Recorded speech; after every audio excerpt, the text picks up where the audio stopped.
Ladies and gentlemen, a Saturday night online exclusive with Macklemore. How you doing, my man? I'm good, man. How you doing? Well, I want to say first off, congratulations on the amazing road, successful road that you've been embarking on. And do you and Ryan both get a little frustrated when people seem to think that it's an overnight success type thing? Because you've been hustling and doing some amazing music for a long time, and now you're getting your just dues, I guess we should say. Do I get? No, I think it's funny. Yeah. I find it hilarious that people are like, this happened overnight. Yeah, you're like, no, Like, no. that's a long 15-year evening. But now, with the success coming, it's really been a connection that you've been able to make with a lot of your music, not just with the fact that, you two are the only people in music history to come out with, as a duo, #1 songs consecutively. Yes. But to be able to go back to the days of the mixtapes, to go back to when you were, rapping over Chili Pepper beats, and being Yes. able to make that connection with your core fan base. Now to see them come along for this amazing ride, this exposure. Yes. How does that feel for not just you two, but for the fans that have been there since day one?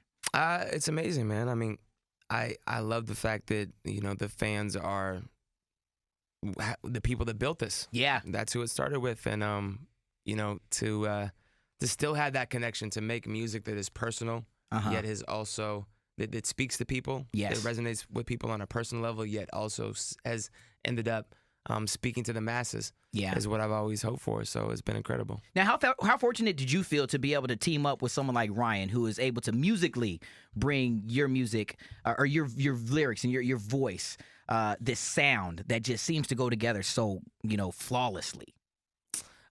Extremely fortunate. Ryan is somebody that is not only a producer, he's a graphic artist. He's directs music videos. Yeah. He is a renaissance man of creativity. So it's been a pleasure and definitely a blessing to work with someone that is not only so talented, but someone that really just sacrifices everything to make good art. Yeah. And speaking on, the visual, your videos, man, I don't know. I don't know if you remember, but I think you told Kurt Loder that the videos, and I wrote it down because this quote stood out to me, this sidekick to the music. You guys make these videos that are so pristine and so visually stimulating that it just draws people in. And is that something that's a brainchild of you two together? Is it him? You just sit back and this is what I want to see and this is what you're going to go ahead and direct? How does the visual come to light when you're doing that creative process? It happens in many different ways. I think that for the most part, we just start talking. Yeah. We start brainstorming. Throw out ideas, bounce them off each other, bounce them off other people, and go from there. But it always just starts with us just coming out with outlandish ideas.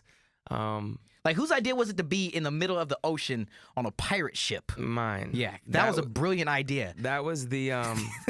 I think that we both have. Ryan did all the same love. I think that for the most part, our music videos usually start with me coming up with really random ideas. What's the most random idea that came up that got nixed, that got cut on the cutting room floor, or even before you even presented it to him? You're like, yo, I can't even let this idea come out of my mouth right now. I think that we've just done everything. I want to see the honey badgers in the video soon. Pretty soon, you're like, I had this vision that we're going to throw a honey badger in some sneakers. They're going to be wings, and he's going to fly. It's going to be the remix. Wow. There you go. I'm part of the creative process now. I want 3%. That's all. No. Yo, speaking of videos, man, congratulations, because I read, and I know we got it coming up in just a little bit, but the MTV VMAs. Yeah. To be nominated and to be amongst the leaders nominated Video of the Year. Did you ever think, when you're thinking back to 12-year-old Ben or 12-year-old Macklemore, like, yo, one day I'm going to have a Moon Man on my shelf?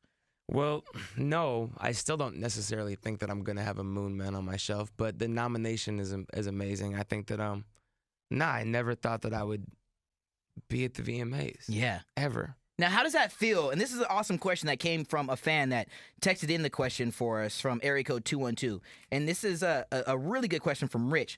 How much sweeter now is the taste of success, knowing that it comes after you've conquered a lot of the stuff that you've been through in your past, and you're seeing the brighter light on this other end? How much more fulfilling is it to know that you've worked hard on that and you're seeing the rewards of how hard you've worked, not only in your personal life, but your career as well?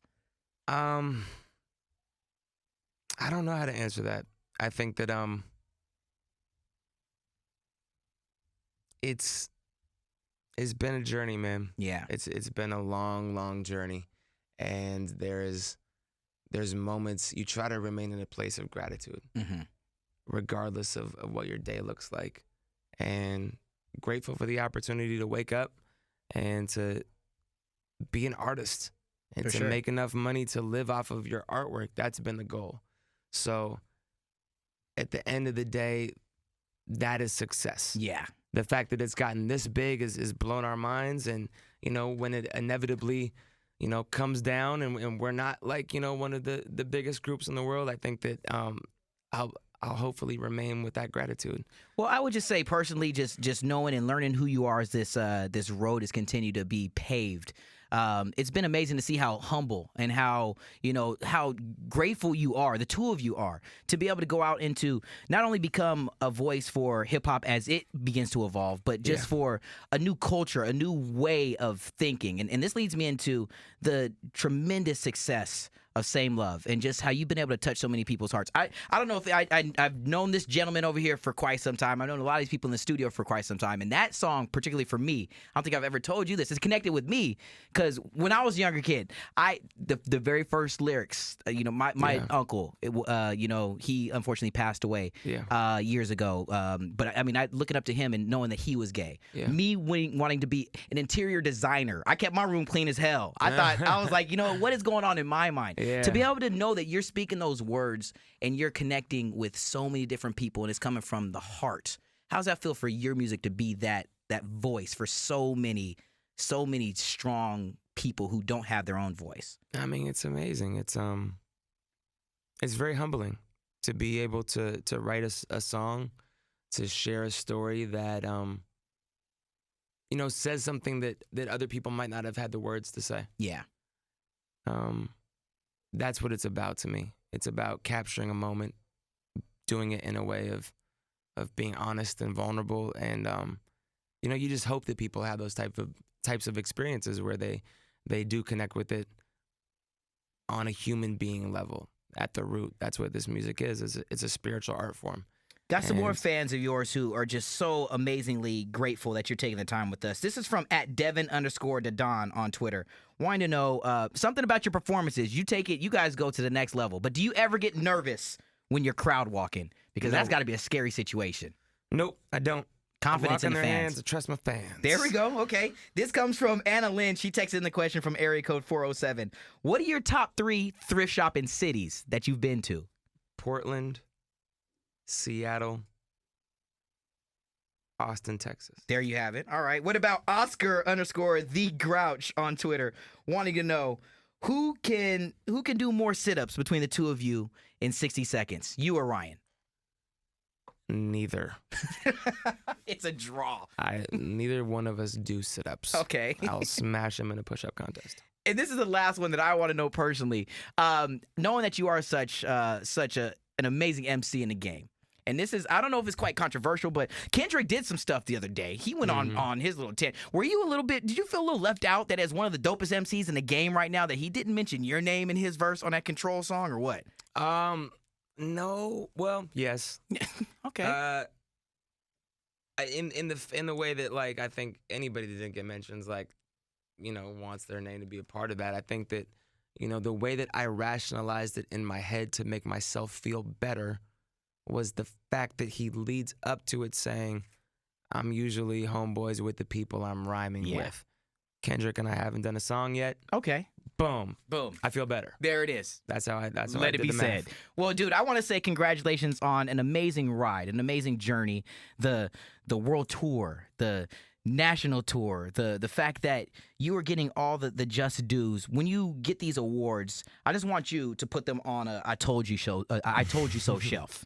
Because you deserve it, man. I mean, you guys have been working really, really hard. And I thank you for allowing us to be a good part and as the lights go out here. Perfect And timing. yeah, that's what I say, an amazing part to just let it all just settle in, dude.